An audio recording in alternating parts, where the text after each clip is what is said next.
Okay, well, I think that's everybody introduced. It doesn't look like Jonathan is here this week. So look, James, why don't you start off and get going with describing Second Life in general, because just from a student's point of view, James is really the major expert here, and he obviously works for the company, and we're very fortunate to have him, so he'll run through the sort of platform in general, and don't hesitate to jump in and ask questions. This is meant to be a fairly interactive seminar. And then James will get on and start showing you how he can build a few things. Yeah, please feel free to jump in with questions, either in voice or in text. I don't know how familiar folks here are with virtual environments, but you can kind of get an interesting back and forth going with discussions in text kind of in the back channel while people are talking. So where to begin? Let's see. So this thing that we are all using now, this Second Life we call it, is what we call a virtual world. It's kind of like a telephone party line, kind of like a multiplayer game, kind of like I don't know, some sort of social networking. It encompasses a lot of those different sorts of features. So what makes this different than games that you might see, you might play, or you might see kids playing, is that while Second Life kind of looks like a game, it's got these little cartoon people, and it has all these objects and chairs and walls and trees and that kind of thing. And there's no I was going to say there's no point to it. There's no way to win it. There's no dragon to kill. There's no princess to rescue. While there are games inside of Second Life, people make bowling alleys and, I don't know, well, they don't make poker games anymore. We had to disallow gambling due to some interesting U.S. Laws about online gambling. But there is no single game here. I like to compare it to Club Med. It's kind of a destination, a place to go, and it contains things to do, but it isn't in itself a game or something that you win or accumulate points.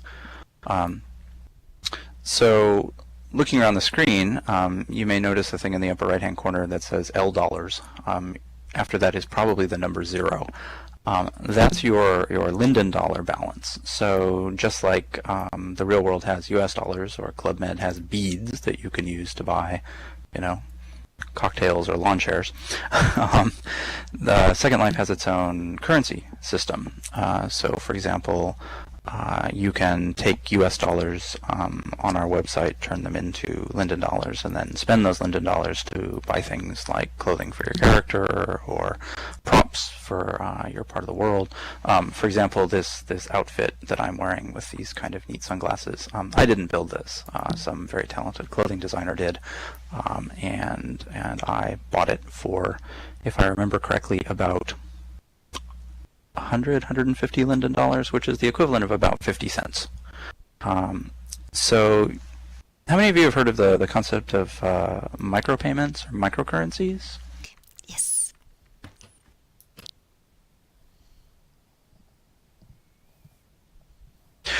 So in the real world, it's really hard to pay for things, especially electronically, that are cheap. Like if you buy something from Amazon, like you buy a book, that book might cost $10 or $20 or something like that. So when you pay for it with your credit card, the fact that the credit card company takes a 25-cent transaction fee on that transaction isn't that big of a deal. But if you want to buy something, really cheap, like, say, a pair of sunglasses for your character in a virtual world, you're not going to pay $20 for those sunglasses. You might pay 50 cents, and at that level, the 25-cent transaction fee becomes a big deal. So a lot of people have worked on currency systems where you can pay for really small things, and the usual way they do that is they do a big, one big transaction against your credit card, create it into some other kind of currency or token, and then use that for the small transactions. The neat thing about that for virtual worlds is that the guy who made this suit and these sunglasses, he has no cost of production. He can put up sunglasses for sale, and someone can just click on a button and say, I want a pair of sunglasses. He doesn't manufacture them. The software just makes a copy. But if he sells enough sunglasses and suits at 50 cents a piece, he can actually make a living doing it. And Second Life has about 700,000 active users. Since the software is free, you kind of have to, you can't just count the number of people who have accounts. You actually have to count the number of people who log in and use the system regularly. So people who log in, once a week or more than once a week, spend, more than a few minutes in a world is about 700,000 people. And of those, a lot of them are engaged in the economy. A lot of them have ponied up a credit card and given us a little bit of money and converted it into these into Linden dollars.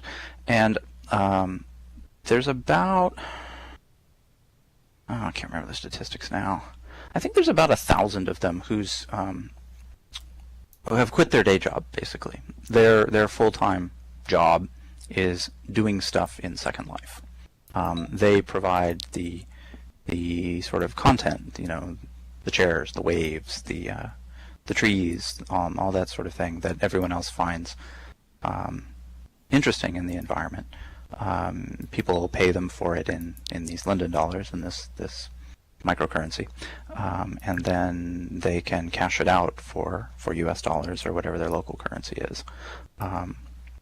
So the economy is really one of the sort of powerful things about virtual world systems. It means that people have an economic incentive to create interesting things in the world. It's not just, I don't know, people on a blog somewhere posting funny pictures of their cat. They actually are competing with each other to make, interesting clothing, interesting chairs, interesting simulations of schizophrenia, although that's not a commercial project. And so what you see then is a real sort of explosion of content in the world. So I'll pause for a second. What can I tell you about Second Life?